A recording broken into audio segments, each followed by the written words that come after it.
Welcome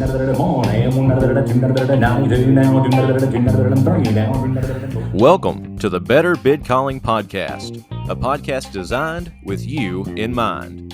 Our goal is to make good auctioneers great and great auctioneers better through education and motivation. Join your host, champion auctioneer Joshua Houston, and his award-winning and industry-leading guests every month to learn insights and tips regarding the auction contest and the auction industry so you too can proudly say, sold!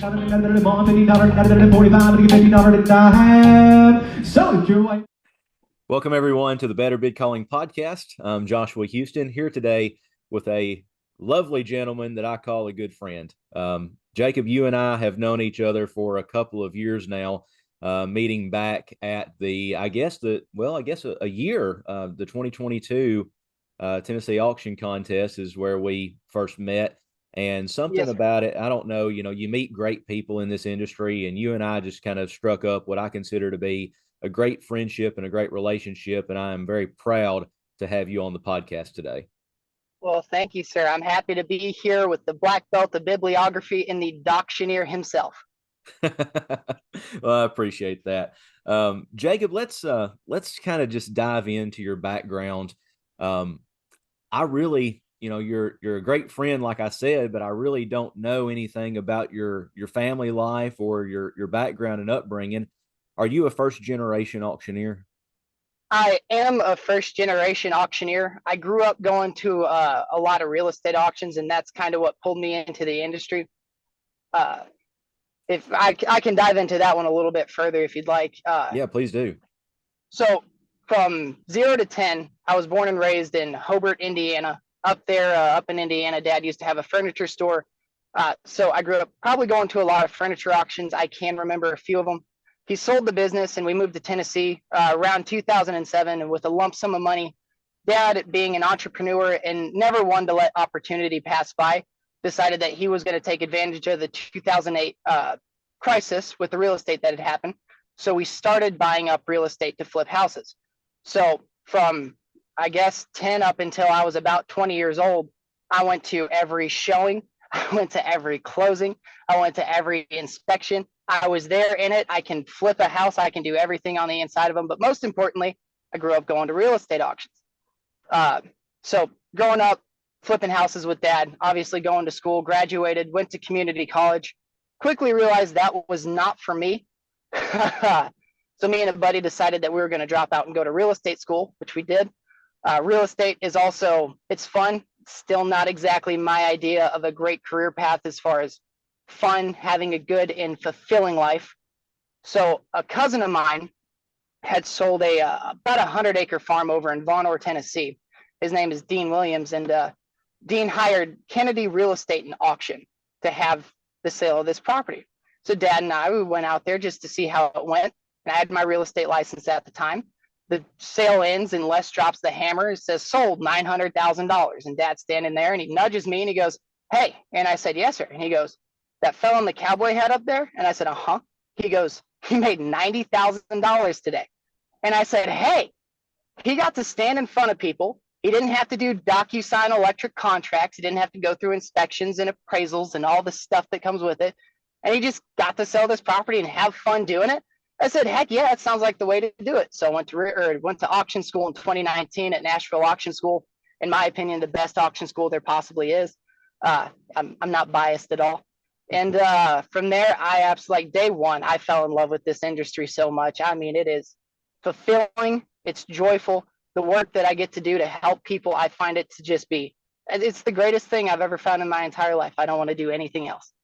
Yeah, that's awesome. So you grew up in the real estate business and that kind of led you to the auction business. I find that with a lot of students that go to auction school, that's their trajectory. They grew up maybe not knowing anything about auctions per se, but they decided to get a real estate license. And as part of their real estate business, they wanted to be able to maybe sign a contract where we sell the real estate and we'll sell your personal property too and knock it out all in one fell swoop. Or they just want that credential where if somebody wanted to offer it at auction rather than just listing it, they would be able to handle that. So I think that's a great thing. Now, Jacob, on top of the real estate, you also sell at, I guess, like a consigner auction house or something like that. I've seen that. So why don't you tell us a little bit Yes, sir. about that? All right, so occasionally up in Sevierville, Tennessee, there's a little spot called Bearland Realty and Auction, and we partner up with them often. I work with Kennedy Real Estate and Auction myself. Bearland is also in Sevierville. It's off a Newport Highway. If you guys are ever in the Sevierville area on a Saturday night, most of the time they are having some kind of sale going on there. So stop in and see us. But like this past Saturday, we sold some antiques, a lot of antique furniture. They have a big lot, so we'll do a lot of equipment sales. We'll have one just about every single quarter.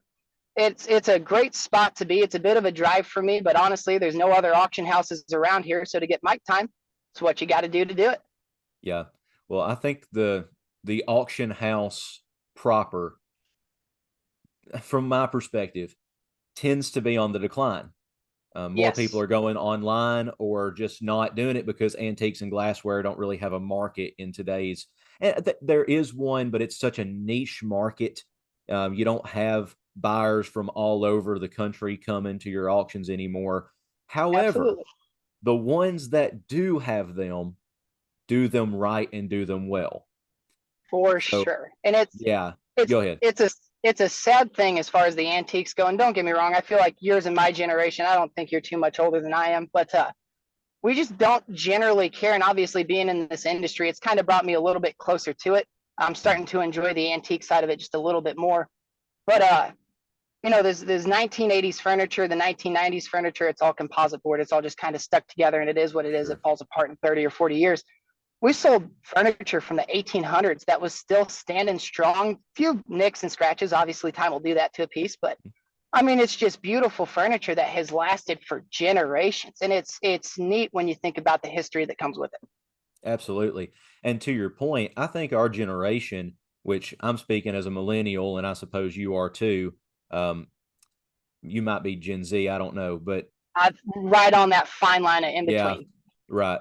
So for our generations, we are the throwaway generation. You know, we were raised where the products that we had, if something broke, you threw it away and you got something else. You didn't keep things to last, which is what, to me, an antique, whether it be glassware or furniture, that just the stories that come with that, how they're built to last and they have lasted, I think is very powerful. And I think that when you sell antiques, particularly at live public auction, with a live bid caller, that's what brings the energy and the enthusiasm to the item, because you're not selling.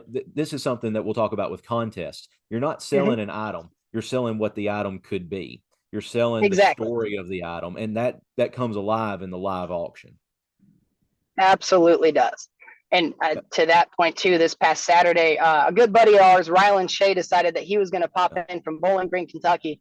Which I mean, it was a great surprise. I was super stoked to see him. That's one of my buddies, like you two and Drew and a few other people. I get super excited to see y'all. And so he popped in, and obviously Rylan's a great auctioneer, and he got behind the microphone and he started selling. And that energy with some of those big pieces, it is. It drives that price up, and people start having fun. It is. It's what it could be.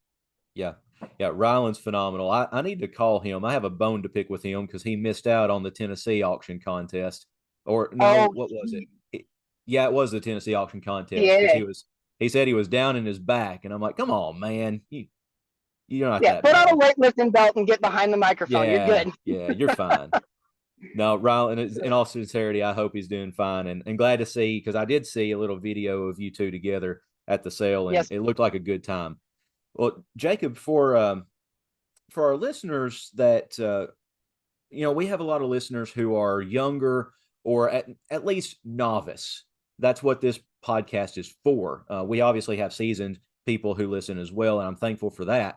But the majority are people who are just getting into the business. And when did you go to auction school? July 2019, Okay, so you've only been licensed for a couple of years now. four and a But half years. yes, but you're doing amazing things.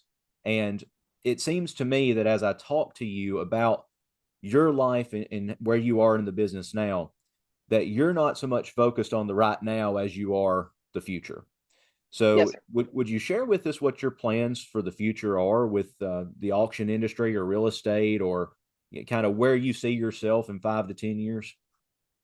All right. So I'm a firm subscriber, and if you're gonna dream, dream as big as you possibly can. You need to have absolutely lofty goals, and sometimes that's a little bit intimidating, but you ought Hmm. to. Uh, I want I want to be how I look at Jay Cash. I put him and obviously my mentor Les Kennedy kind of on that same pedestal. They are doing the thing. So I want to be the authority in my area. And right now, me and two or three of my other buddies, we're all kind of tight. We are younger auctioneers in this industry, but there's only four of us. And everybody else is kind of getting older. I don't know how much longer they're going to be in the industry. And they're great auctioneers, and I have nothing against them. But it's a short time coming that they're not going to be doing it when we are. Hmm. So I want to become the authority in the area. When people think auctions, I want them to think of me, and whether I'm still with Les or whether I start my own company. I'm a little bit torn on that one right now because I do enjoy where I'm at, but I'd like to own my own company eventually. And I want people to think real estate, Jacob Farr, and I think my company name is going to be Coffee Creek Auction Company. They know how to market land and market real estate and market just real estate assets better than anybody else, and they can do it efficiently. So that's what I want, is kind of an East Tennessee takeover on the small end, and then eventually I'd like to be kind of like Mr. Joseph Mast, where he gets to go all over the place and do everything. I think he's doing it pretty neat too, Yeah. and be like Jay, obviously. And that's what I'd like. I'd like to be an authority in the industry and somebody who's knowledgeable. And much like you, and much like Jay, and much like all of our friends who we can call, I'd like for people to be able to call me and say, hey, I have a question on this, and be able to answer it and give them tangible directions in how to solve their problems. Yeah. Well, if I could just kind of break your answer down a little bit for our listeners who might be thinking, well, I need a 5 year or a 10 year plan, and I want to have this, that, and the other. Mm-hmm. I think you laid out some really important principles that go unnoticed quite a lot. So, first of all, have people that you look up to.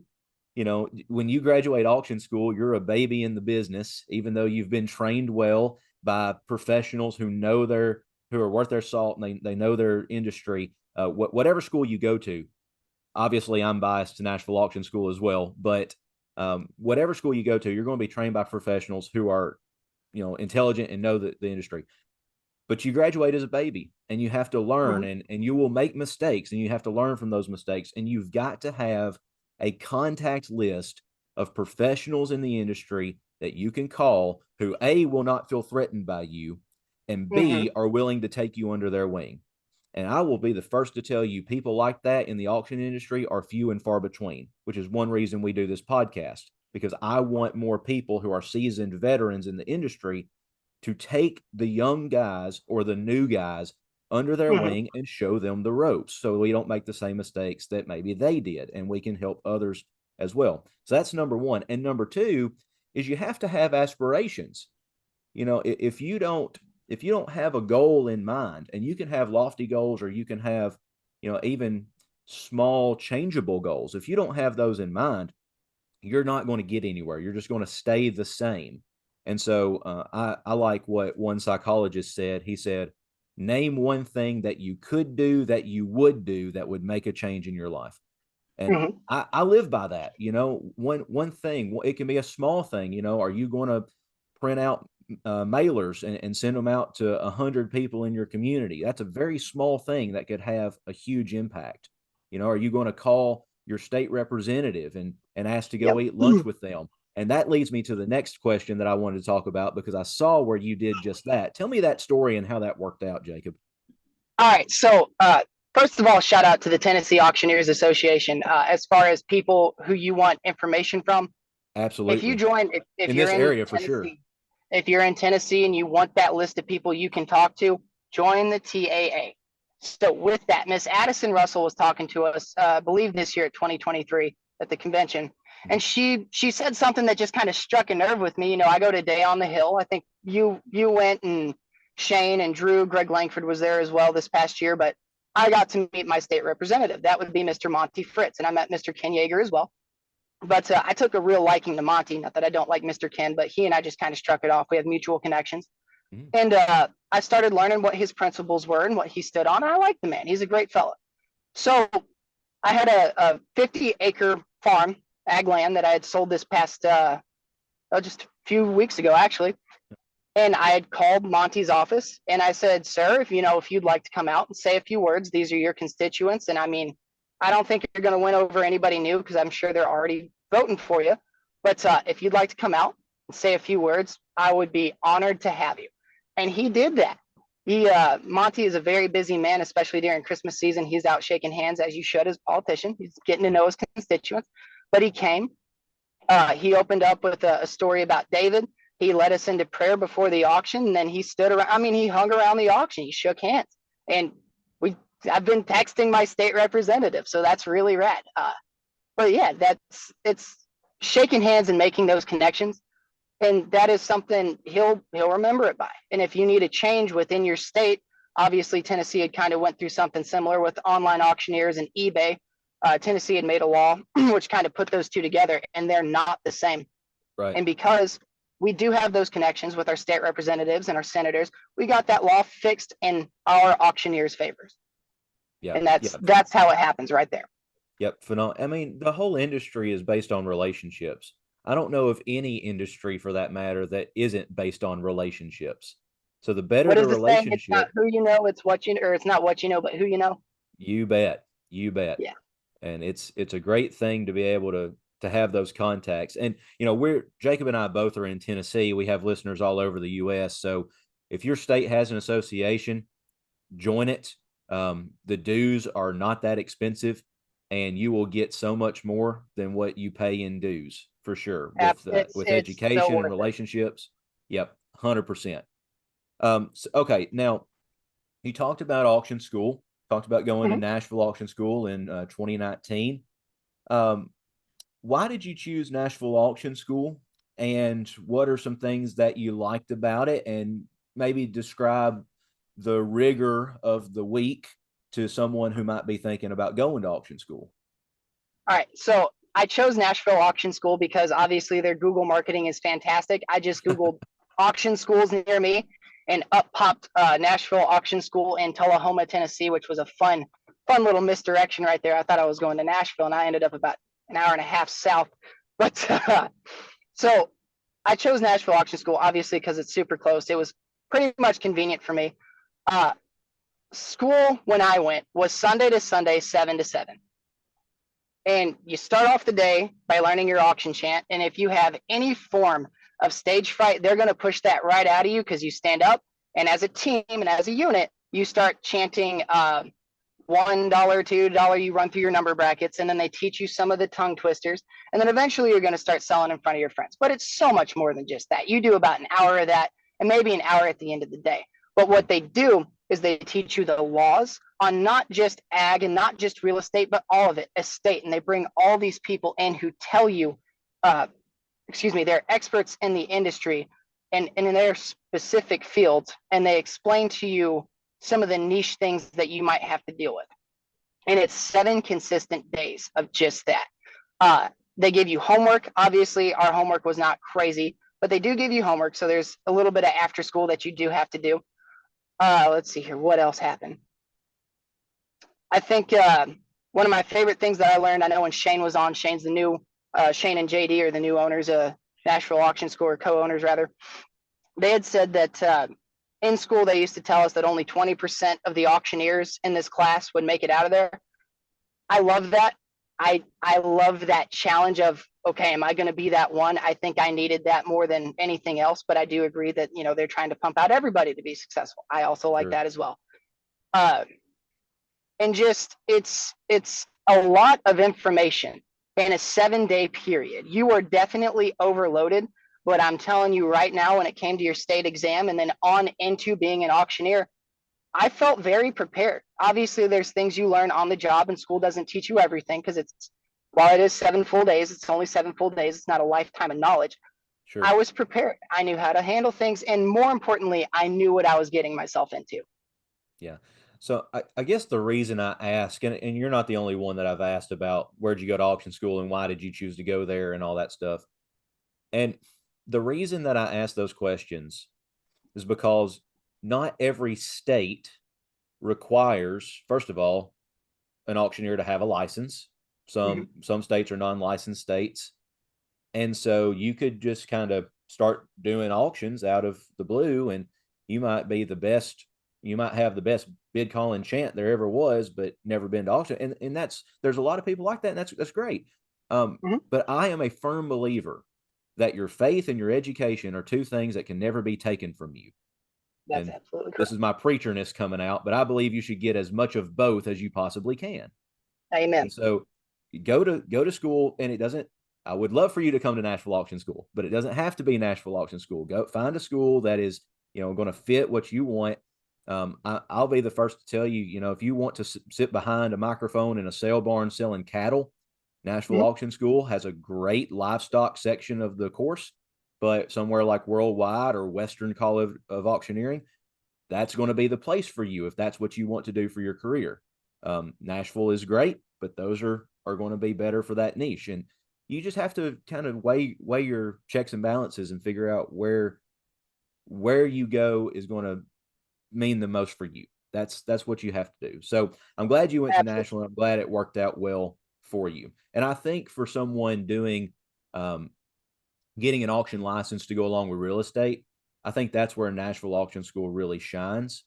They teach a lot of real estate in the auction school, and a lot of the professionals that come have that real estate background. So for sure, um, let me ask you one more thing, and then we're going to shift gears for just a minute. Yes, But sir. on the real estate point, because that's what you do probably most of, I would assume, is the real My estate. That's my specialty. Yes, sir. Yep. So how can I say this? What percentage of your real estate sales is live bid calling auctions versus listings? And this is just me Okay. being nosy. No, that's fine. So actually, this year is the first year, and I've lost money doing this because I've not turned down money, or I've not turned down listings or helping buyers, but I definitely haven't gone searching for it.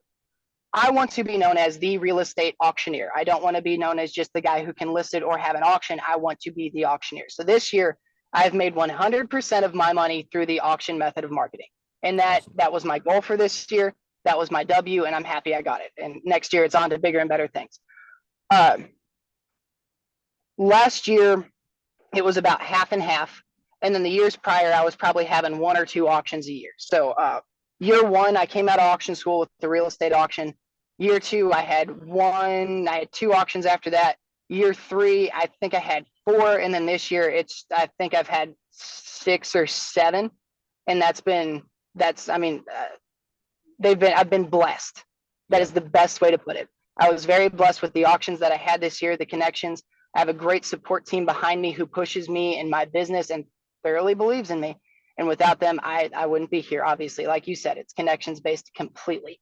But because of that, this year I've been blessed just to say, this year I was the auctioneer, I am the auctioneer, and moving forward, that's what I'd like it to be. So Awesome. 100% this year.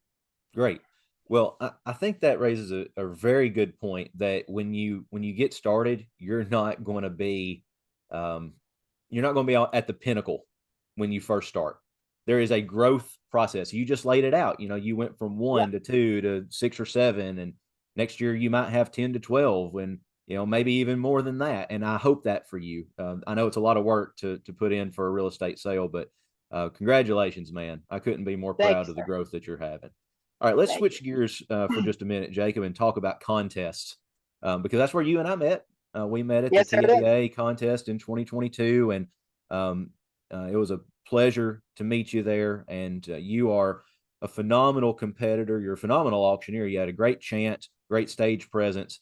Um, Tell me, was that your first contest, or had you competed before? 2022 was my first contest. So I've competed three times up until this point. Okay, so that would be 2022's Tennessee State Contest, Mule Day in And then, 2023, and then yes, sir. 2023 TAA again.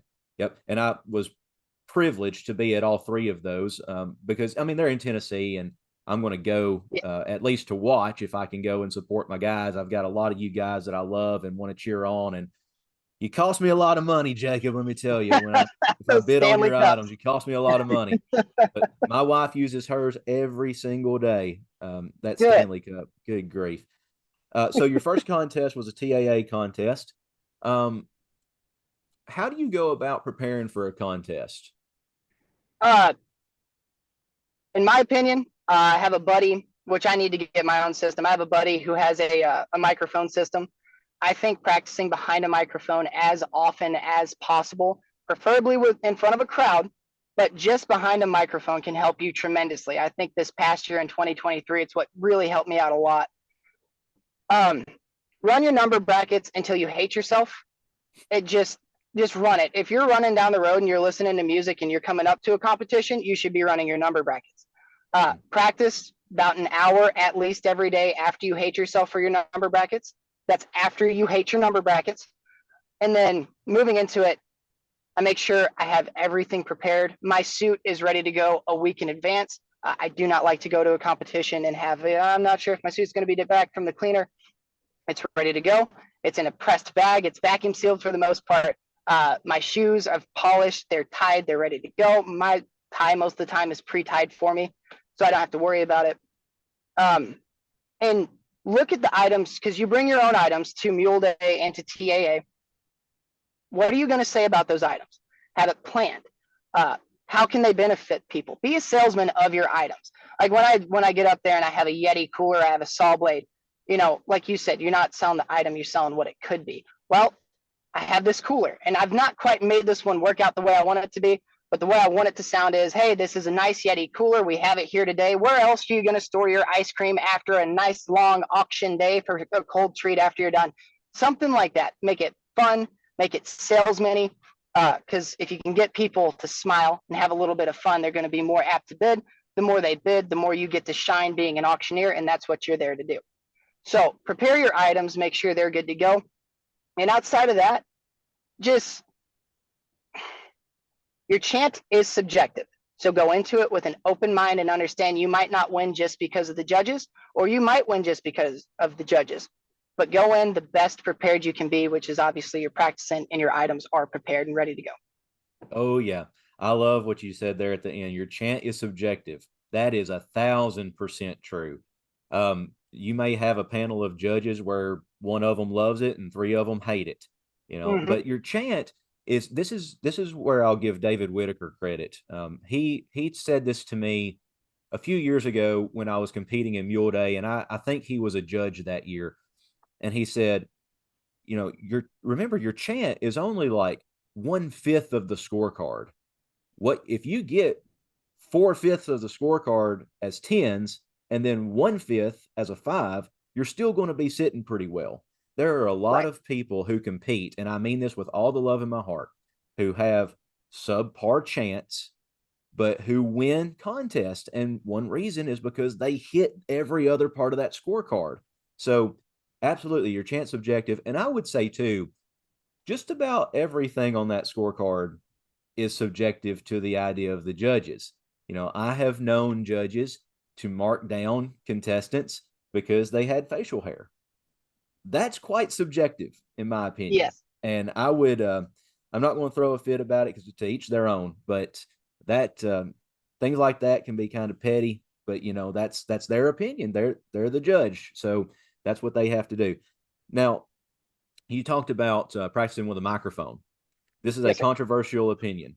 I also believe you should practice with a microphone if you have a microphone available. And if you don't, you can go on Amazon and get a little speaker system they're horrible, but you can get one for about 40 or $50. If nothing else, I think practicing behind a microphone, first of all, you sound different over a mic. And second of all, being able to train yourself to hold a microphone in front of your mouth. And I'm guilty about holding it up like this or doing the car auctioneer where you like cup it and all that. I'm very guilty about that in a regular sale. But in a contest, it's right here in front at a small angle, and very professional. And I'll say this, if you have a suit that doesn't fit, it might be a little too tight, holding a microphone is going to restrict your arm. And it's going to be very difficult for you to move, and you're going to be fumbling with your microphone the whole sale. So I like to coach people to have dress rehearsals. Get your microphone, put your suit on, put your tie on. I mean, the same shirt, the same suit, the same shoes, the same tie, everything that you're going to wear that day, and practice moving. I've got a suit that I wear sometimes, and if I extend my arm like this, like I'm asking someone for a bid, my sleeve rides up. So I have to Yep, be very careful about how I move my arm. It's the little things that add up. You know, you can make yourself look unprofessional really quick if you haven't practiced. So that's right. I say all that to supplement what you said, Jacob, because I think you're absolutely right. Now, you've entered 3 contests, and I assume you're looking forward to your fourth, being the Mule Day contest, Yes, sir. right? So I've told you this before. When I start something, I don't get to stop until I win, and it's part of my upbringing. It it's just you can't quit until you've gotten a win, and Yep. that's it. I first of all, first and foremost, I hate losing. I hate losing more than I like winning. And understand when you go to a competition, most of the time you're not there for a buckle, but also kind of there for a buckle a little bit, Well, right? yeah. I mean, you want to win, or else you wouldn't enter Exactly. for sure. So I hate losing, and that the past 3 losses, and they're not losses. Obviously, I've made so many friends through this industry. Me and you is one of them. I am so thankful for this friendship that you and I have, You and for bet. the friendships that I have with everybody else. But that loss drives me. It Mm-hmm. keeps me up at night. It makes me angry. And if you can channel that, well, it might just be me, but if you can channel that anger and say, all right, what can I do just a little bit better every single day? Well, eventually you're going to be, if you don't win a competition, at least you're going to be a real good auctioneer, For sure. right? So, Mule Day, yes, you will see me at Mule Day. You'll see me at TAA until obviously I've gotten to where I don't have to be there anymore. Yep. And I'll That's still be awesome, there. man. I'll still be there. Well, that's a great mentality to have, and I don't find that to be any kind of arrogant attitude or anything. It's motivation. And Yes. people can motivate you all day long, but until you motivate yourself, nothing's going to happen. I'm a Mm-hmm. firm believer in no one can make you do anything. That's right. You have to choose to do it. And so, well, that's wonderful, Jake. I'm glad you're going to Mule Day. I plan to be there cheering you and all my other guys on. I'm a huge fan of that contest, and I think Eddie Abels and the other guys of Breakfast Rotary Club put on the best contest in the country, and I mean that Yes. sincerely. I'm not saying that just because I'm a past champion. I sincerely mean that. So, I guess all that going around the world to get next door. Um, why did you enter that very first contest? Uh, Going back to our good buddy Rylan Shea, I post things on my Instagram because I like the dopamine you get from that little like that comes down. So Sure. I was posting an auction chant from a liquidation of an estate that we had. We were selling a whole bunch of cars. I was in the auction topper, and man, it's the first time I've heard my chant, and I thought, wow, I sold good. I did a good job. And not too long after, Rylan commented under there, why aren't you competing? And up until that point, I had always thought that competitions were pageantry. Mm-hmm. And I kick myself every day for thinking that because for about 2 years there, I didn't compete. I thought it was stupid. I thought it was dumb. I thought that my voice in particular is not set up to win competitions. And that is something, puberty kind of missed my vocal cords just a little bit. I don't Same. have that good, deep, rich. Oh, you stop that, you silly goose. That's not true at all. but, uh, but Rylan commented, and I thought, you know what? I'll try. I'll see what happens. And I did. That's that Rylan gave me that little push. Somebody else said, hey, why aren't you doing this? And I did. And it's one of the best things that's happened to my chant and to my business. I mean, it truly is. But yeah, Rylan was the first one who gave me that push into competing. Yeah, that's awesome. And to go off of what you said, the auction contests are pageantry. Um, they will help you develop your chant, but there is a sense in which what we do in a contest is not what we're going to do behind the block, especially if you're selling 300 lots or more. Yes, sir. Oh, You know, yes, sir. I had an opportunity last Wednesday to go sell a heavy equipment auction with TriStar Auction Group in Lebanon with Daniel and Nicole Pruitt. We have Mm-hmm. two bid callers, myself and Jeff Stansberry, and Jeff is like the granddaddy of heavy equipment auctions. I mean, he's done it all, and he's a wealth of knowledge. And I love Jeff, phenomenal guy, and I'm glad to learn from him. But we swapped up about every 20 to 25 items, Mm-hmm. and I will tell you, the first 20 might have been a contest chant. The rest of them was just getting to say sold. You wear out quick for sure. Yeah, I had a phone call conversation with a Mr. Josh Phelps the other Oh yeah, day. That's another one of those fellas who I've gotten to where he can call me and I can call him. It's a real fun relationship, and obviously you're one of the ones who kind of put him into contact with me with. So thank you for that. But he is a classically trained singer.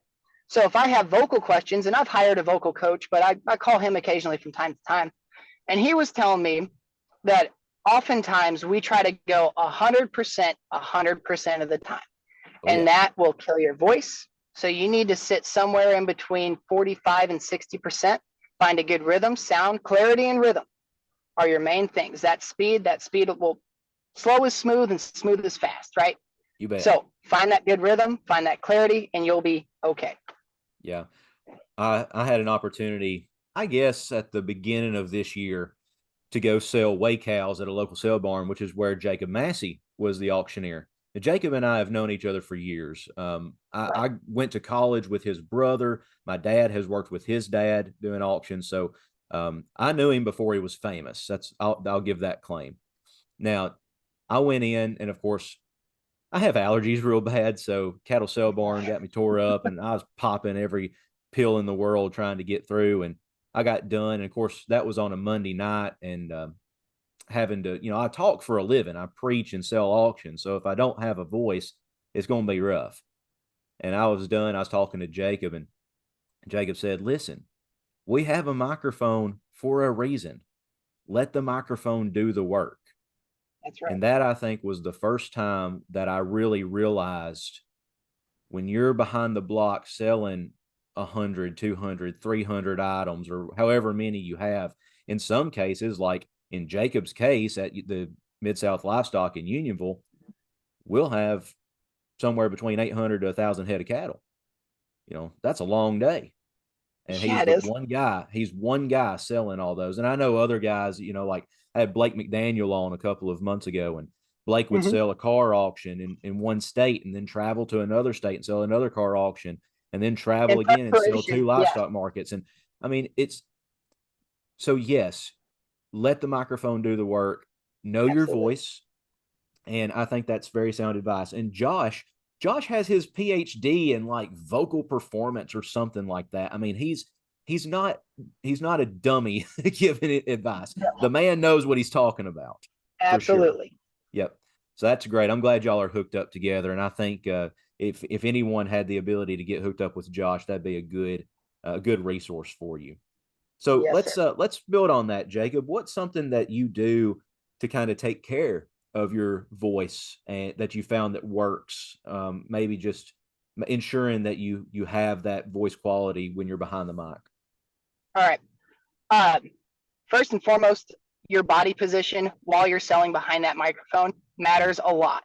Sure. Obviously, I'm sitting in my mobile office right now, so I can't exactly give a great demonstration. But if you're sitting behind a microphone and you're hunched over and scrunched over, you're not going to be able to use supportive breathing from your diaphragm just as well as you possibly can, right?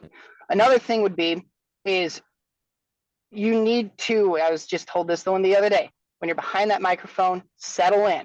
Because if you're tense, everything up here is going to be tense and your vocal cords are going to constrict. And that's not good when you have a full day of selling ahead of you. This, uh, Another thing would be, where does your voice resonate from? Obviously, I have a higher pitched voice. When I try to sell, I try to bring it down just a little bit, but I'm not bringing my voice down. I'm pushing it back into a little bit of my nasal cavity and above my soft palate and turning my soft palate up like that. So it's bouncing around in there and it comes out of my mouth in just a little bit of a deeper tone. So that's another thing. And obviously, an auction is not a punk rock show. Exactly to what you just said. You don't have to scream into your microphone and play with your microphone settings. Now, thankfully, the setting that we generally use for our setup with Les, it works perfect for me as well. It's got a little bit of a more bassy tone to it, which works a lot more in my favor as well. That one up at Bearland doesn't exactly do me any favors, but I can play with the microphone settings. So play with those settings. Make sure that that microphone is near your mouth. Make sure you're being clear, and make sure that you're not having to scream into that one. And that will save you tons and tons of hours more of selling. I suppose I could have worded that a little better, but that'll let you sit there and sell just a lot longer if you can work that microphone in your favor. Another thing, Mr. Drew Williams set me up on these Fisherman's Friends. Uh, tremendous, tremendous. I started using those the other day. You got them too? Got him, baby. Yeah. No, I started using those about 4 or 5 weeks ago. I'm not going back. I'm not, I have one in my mouth right now through this whole podcast. I'm not going back. It's tremendous. That helps you so much. Obviously, stay hydrated. Let's chill on the caffeine before you have an auction. A cup of coffee is fine. Don't go overboard. Um, and outside of that, rest. If you had a full day of selling, you got a full day tomorrow, and you want to stay up all night and play Xbox, you're not doing that. You're going to bed. Because when you sleep, you get to rest. And when you rest, everything recovers, and a fully recovered voice will perform so much longer than you just hammering it out 24/7. Absolutely. That's phenomenal advice. I was actually at Walgreens the other day and I sent Drew a Snapchat. You know, you had like the regular Fisherman's Friends and then the lemon honey ones. And I was like, which Mhm. ones do you like better? You know, you're the expert on this. So I told Drew Fisherman's Friends ought to sponsor him as much Oh, for business as he's sure. given them. Yeah. So Jacob, with the contest that you've been in, I think that, and I hope I'm not embarrassing you by saying this, I think that you're well on your way to winning for sure. I think a lot of guys who have competed recently are also in that boat as well. There's a lot of guys who improve year after year. Mhm. Very few stay the same. We'll just say that and that's what contests do. They force you to Absolutely. improve. And so I'm glad to know that you have contests in your line of sight that you are planning to go to, because the last thing I want for you is for you to not, and I don't think that you ever will. You know, you'll find one somewhere to go to. Um, Absolutely. but with the contest that you've been in, we can, I mean, win, lose, or draw. We might say that if you don't win first, then there's something to work on and there's something to move forward and to progress toward. For So sure. maybe offer some advice to some of our listeners about shaking the dust off your feet from one contest, taking the good with the bad, Hmm. clearing your mind, and progressing toward the next one. Okay. So at the end of every competition that I've been to, which I've only been to two, but I assume it's the same way for the rest of these competitions, they will give you your scorecard. Yep. And on your scorecard, it will tell you what the judges thought you did good and what they thought you did not so great on. So the things that you collectively did good on, keep on those, brush up on them. Don't let them go down, obviously. But those Mm-hmm. things that you worked on or that they said that you were not so great at, uh, hammer those out. And if it's a collective, hey, that was probably not great. If all 4 or 5 judges on that panel said this one specific thing could have been better, that's what you need to work on. And I mean, I'm just super thankful that you can't, or when you go to an auction competition, and if you do lose, they give you that. Because if you lost without any reason, you wouldn't know what to work on.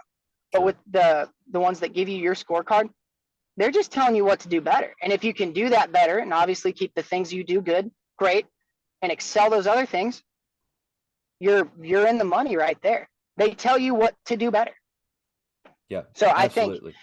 yes, sir. That's that. I think that right there is a great benefit. It's not a loss. It's just learning. Yeah. That man, we should put that on t-shirts. It's not a loss. It's just learning. I Yeah. think that your mentality is everything. You find those guys who are super competitive isn't the right term, but you know, if they may not have come to win, but if they don't win, it's like the wrath of God has been unleashed in that contest hall.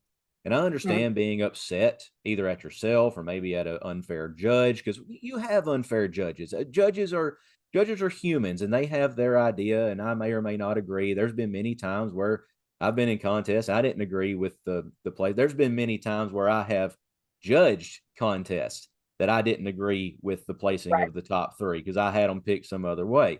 But that's why you have a panel of judges and not just one, which I think is a good and fair thing to do. So don't let the scorecards determine your self worth either. You know, it's one thing because some judges can be very harsh with what they put in the scorecards. Um, Others are a little too nice and they only want to talk about the things you did right and then still mark you low. So take everything with a grain of salt and keep moving on. All right, Jacob, we've got a few minutes left here. Let's move on to some rapid fire questions. So these are just a Let's run it. short, simple. I've added some since the last ones, so we've got some new ones.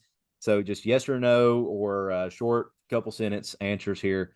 Um, you've had the ability over the course of your career to sell a bunch of different items. What's the weirdest item that you've ever sold? I listened to all 12 of your podcasts over the past 2 days, and I've thought about this and thought of it. I haven't sold it. I've definitely found some NSFW stuff inside of estates for sure. I've never sold them though. I don't have any. I can tell you my favorite things that I've sold. I don't have any in particular weird things that I've ever sold. Well, let's talk about I your really. favorite things then. That's the next question. All right. My favorite thing I've ever sold is my nephew, and this is something we do for all of my family weddings now since mine. Is we will get a bottle of substance, ATF if you're listening, no, you're not. We will get a bottle of substance and we will sell it auction style in front of everybody. So for my nephew and niece's wedding a couple years ago, I believe it was 2 years ago, had a bottle to sell them, and that bottle raised enough money to cover their honeymoon. Wow, that's awesome. So that is one of my favorite things that I've ever done. I did it for my buddy's wedding last year as well. And it's super fun. Nobody expects it. And it helps them out just a little bit. Whatever they don't have to pay on their special day it's a win for me. So that's my favorite thing. That's great, man. That's a good story. Every auction chant is composed of numbers and filler words. What's your go-to filler word? Go-to filler word would be bid a gid, or any form of digga down, digga deer, digga do, daughter deer, things like that. Percussive D's and bid a gid is a staple. Just if I wanted to do a simple filler, bid a gid is where it's at. Sure. Online or live auctions? Both live. I prefer simulcast live 100% of the time. It's the reason why my office is 2 hours away at live auctions. Yep. Simulcast, but live. Gotcha. Is eBay an auction? No, godly, no, it's not an auction. If you don't do that. If you're somebody who's just listening to this podcast and you're considering going to eBay, don't do that. Find your local auctioneer, your auction house. If you're in Middle Tennessee, talk to Drew Williams, talk to Greg Langford. If you're over here, call any one of us. It's me, Tristan Hopkins, Austin Thompson, Austin DeLozier. Call an auctioneer. Do not put it on eBay. That's more than one sentence, but I'll hammer that one out until I'm dead. You bet. I love it. Okay. What, in your opinion, makes going to contests valuable? The people and the camaraderie is second to none. All those people, you will eventually see them again at another competition. Most of the time, if you compete once, you're competing again. Those people will be in your corner as much as they are competitors. Those are your friends now. Those are your brothers. You're all doing the same thing. That camaraderie that comes from it, everybody says it, and I completely agree with it. The camaraderie is number one. Yeah. On that, those are also the people who will give you business. Yes. They're the ones you'll be their referral and they'll be your referrals. So, oh, yeah. Absolutely. Oh, yeah. What's this whole thing has been about advice you'd give to novice auctioneers, but if you had like just one piece of advice, you're lying on your deathbed and the only person who came to visit you was a new auctioneer, what would you tell him? It wouldn't deal with your chant. It's who you know is how you survive. Obviously, what you know is very important. Who you know is how you survive. Shake hands with everybody. Everybody is your friend, and make it genuine. Take interest in people, and that is how you will survive in this business. Your chant can sound like the people in England, where it's $100, now 110, 110. And if you know the right people, and if those people truly believe that you care about them, as you should if you're talking to anybody, then that will take you places you'll never think you can get to. Yep. And I would add to that too, which is great answer. I'm not trying to steal from your answer, but when you said shake hands with everybody, I think everybody means everybody. You're not just shaking hands with the big wigs or the people who, are the leaders. You're shaking hands with the new guys or the people who don't have the reputation that others do. You're shaking hands with everybody. I don't mean you have to like everybody, but smile and say hi for sure. Absolutely. All right, Jacob. Who are some auctioneers that you love to listen to? All right, I got a list. I prepared for this one just a little bit. Elmer Yoder, I believe is his name. His voice tone is kind of similar to mine, so I enjoy listening to him. I get little nuggets from him. Ed Knight, Leslie G. Kennedy. This dude named Josh Houston. I think he's a pretty all right auctioneer in my opinion. Drew Williams, Jay Cash. This is just a shout out to my friends at this point. Brandon Gillum, and there was one Brian Oberholzer from Pennsylvania. That dude has got a wicked chant, and Brandon Neely as well. Brandon Neely is a great cattle auctioneer. You bet. Absolute world champ. Yes, sir. All right, Jacob, one last thing, and we'll call it a day. Why don't you sell something for us? All right, ladies and gentlemen, I have this nice timepiece right here, and what do you want to do right there? And then daughter here to get 20 died and 25, here to get 30, here to get 30, here to get 35, to 140, get 40, here to get 45, here to get 50, down to get 50, down to get 55, to get 60, down to get 65, here to get 65, to get 70, 75, here to get 100 and 125, and 100 down to get here to get 125, here to get 25, sold it, $100 on 23. I love it, man. I love it. Great job as always, and I'm looking forward to seeing you. I think maybe sometime in, April is Mule Day, April the 5th. I've already got it on the calendar. So look forward to seeing you there if I don't see you before. So yes, sir. Thank you for giving me part of your day to be on here with us. I think it's been a lot of good information. Guys, remember to like, subscribe, share this so others can know about it. We're here for you guys. This is why we do it. We don't do it. I make absolutely nothing from YouTube or Spotify or anything. You know, I have $0 going in my pocket from doing this, and neither do my guests. It's all out of the goodness of their hearts that they're willing to give this information to you. So be sure to share, like, subscribe, and anything else you want to say, Jacob, before we go? Yes, sir. Yes, sir, I do. In your busy schedule, becoming a doctor, thank you for what you do for this community. And congratulations on a year of podcasts. But this is tremendous. This is what our community needs. I'm super proud of you. You're doing a tremendous job. And Josh, I appreciate what you're doing with this podcast and with your life's work in general. You're a great fella. This is amazing. And it's been a blessing to be here. Well, I appreciate that very much. It means a lot. Well, guys, with that, we will call it a day, and we'll see you in the next one.